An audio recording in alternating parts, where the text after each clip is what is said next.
10년 만기 국채 수익률이 2018년 이후 처음으로 3%를 돌파했다. 이게 작년에는 1.5% 정도밖에 안 됐던 것이었는데 지금 갑자기 이제 그래프에서 보시는 것처럼 갑자기 지금 튀어오르고 있다라는 이야기입니다. 지금 녹색 그래프가 10년 만기 채권이 움직이는 모습인데요. 지난 2020년 팬데믹이 터졌을 때에는 이게 뚝 떨어졌었는데 그 이후로 조금 좀 살아나는 듯한 움직임이 살짝 있기는 했으나 최근에는 갑자기 수직 상승하는 그런 모습을 보여주고 있다.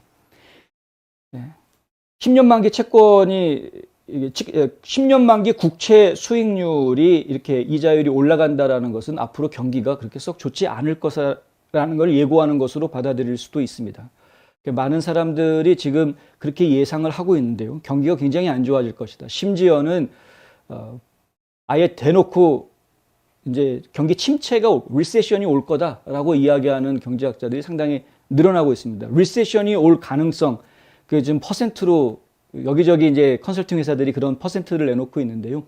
그 리세션이 올 가능성 65%까지 이야기하고 있는 컨설팅 회사도 이미 나왔습니다. 독일에 있는 도이치방크 같은 경우에는 미국은 반드시 경기 침체에 추락하게 될 것이다라고 아주 강하게 경고하고 있는 모습을 보이고 있고요. 근데 독일은 원래 미국에 대해서 좀 비평적이기 때문에 그냥 그러려니 하고 있는데 실제로 경기 침체가 올 가능성이 매우 높다라는 것이 많은 경제학자들의 이야기니까 그에 대해서 대비를 좀 하셔야 될 필요가 있다라는 이야기를 저희 다시 한번 드리고 싶고요. 10년 만기 국채 수익률이 올라갔다라는 것은 그만큼 지금 앞으로 단기적으로는 적어도 10년 안에 단기적으로는 지금 어떤 사업을 벌렸을 때 이익을 보기보다는 손해를 볼 가능성이 크다라는 것을 암시하는 그런 지표로 이해할 수 있다. 이 부분을 좀 알려드리기 위해서 굳이 뉴스를 뽑아봤습니다. 더 자세한 내용은 마찬가지로 저희 뉴스앤포스트.com 확인하시면 되겠고요. 근데 경제 관련 뉴스를 저희가 되도록이면 좀 더 보여드리려고 하고 있는데 왜냐하면은 앞으로 중간 선거를 지나면서 내년도 2023년도에 가장 큰 이슈가 경제 문제가 될 것이 뻔하기 때문에 그렇습니다. 2023년이 되면 지금 다들 우려하고 있는 경기 침체가 우리 현실 코앞에 다가와 있는 상황이 될 것이고 고금리 시대가 우리 눈앞에 펼쳐지는 시대에 들어가기 때문에 그래서 지금 그때가 되면 그때 가서 고민하면 이미 늦을 수도 있기 때문에 올해 지나가기 전에 미리 좀 대비를 해 두셔야 된다라는 말씀을 자꾸 드리고 싶어서 경제 뉴스를 지금 자꾸 끄집어내고 있고요. 연준은 이번 주에 FOMC 회의를 가지는데요. 이번 주 수요일이면은 FOMC 회의 끝내고 0.5% 더 추가로 인상하겠다라는 발표가 나올 것으로 지금 거의 확실시되고 있습니다. 이번에 0.5 올리는 거로 끝나지 않을 거고요.